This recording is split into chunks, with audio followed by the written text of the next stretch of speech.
Welcome. Today we're going to look at solving trigonometric equations. Again, this is chapter 5.3 in our book. So let's go ahead and get our notes out and we'll get going. For this video, you're going to also need your unit circles as well as your list of trig identities. So let's go ahead and pull all that out and we'll get going. Our objective for this video is students will solve equations with two or more trigonometric functions using identities and factoring techniques. Alright, so we're going to keep adding on to the equations we've been solving in our series.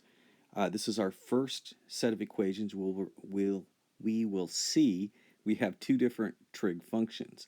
Our past equations have been nothing but sines or cosines or tangents. However, these equations will have multiple trig functions. And to handle these, we're going to look at our identities.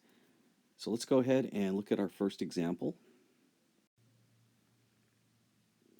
Okay, our first example looks like this. It is cotangent x times cosine squared x is equal to 2 cotangent x. So as you write this down, notice right away I have cotangents and cosines all in the same equation. So let's go ahead and see how we're going to solve this. So I'm going to start by writing my problem down. So I have,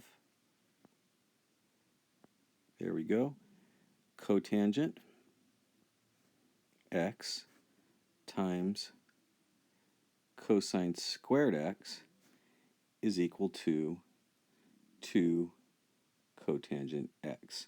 Now these types of problems, I'm going to start noticing what they have. So in these types I look at and I see that the problem has a square in it, so I'm thinking factoring techniques.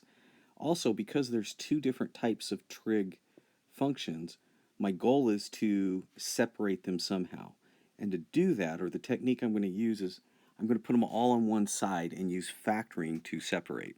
One more time, let's put all the trig functions on one side and use factoring techniques to try to separate them. So let's go ahead and do that right now. So the first thing I want to do is let's look at move that 2 cotangent x to the left side. So I'm going to use some algebra or inverse properties. There we go. 2 cotangent x minus 2 cotangent x. So we can see right away it cancels out on the right side. The left side, now remember I have a cotangent x I'm subtracting.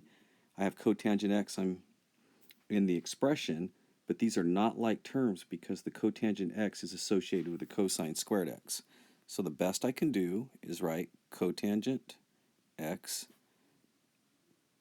cosine squared x minus 2 cotangent x, and that's going to be equal to 0.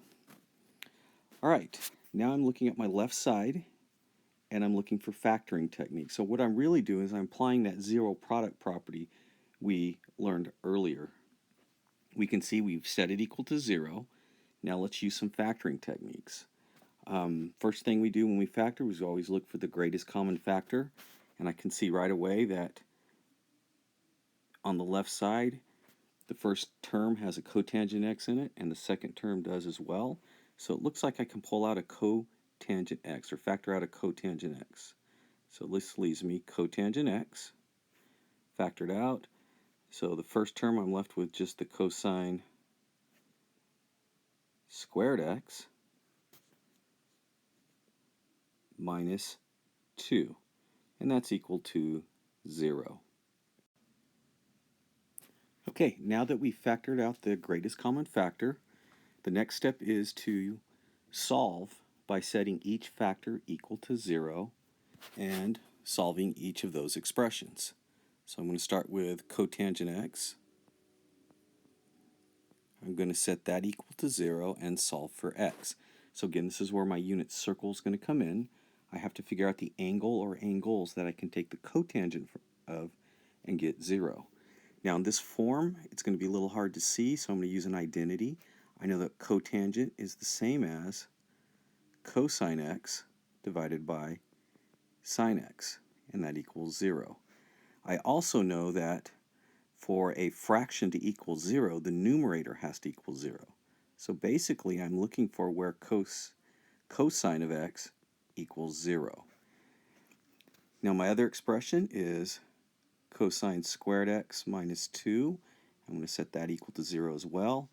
I'm going to solve for x by adding 2 to both sides, which leaves me cosine squared x is equal to 2.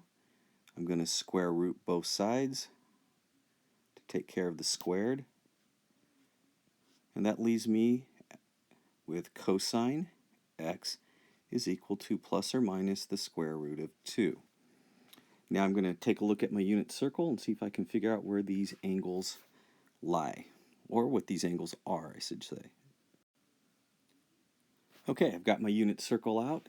Now I'm going to go ahead and see if I can find the angle. I'll start with the cosine x is equal to 0. That angle exists where cosine is 0. Remember, cosine is our x value.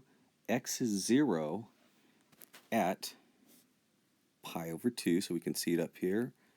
Pi over 2. X is also 0 at 3 pi over 2. So it looks like I have two solutions for this one, pi over 2 and 3 pi over 2.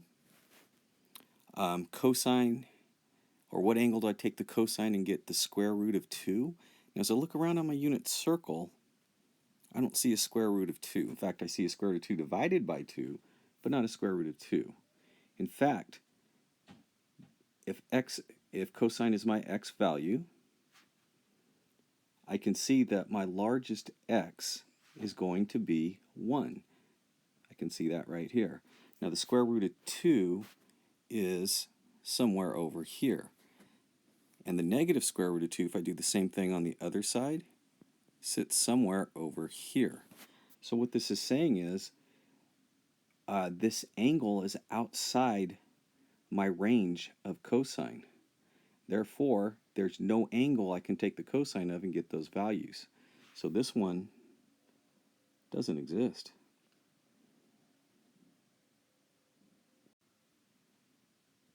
Okay, let's go ahead and write our solutions out then. So we found using our unit circle, we saw that x was equal to pi over 2, and x is equal to 3 pi over 2. And for our other expression, we found there was no angle that would give us the square root of 2 or the negative square root of 2 because it's outside the range of cosine. So these are our two final answers. Now, if we look, there's no specified domain, so we're looking for the general solution. And because we're dealing with cotangent, our values will be plus pi n. And I know I don't have to do plus pi n for our second one because this answer is incorporated into that expression. So our final answer is x is equal to pi over 2 plus pi n. Okay, if you have any questions, make sure you write them down and ask me during class. Thank you for watching.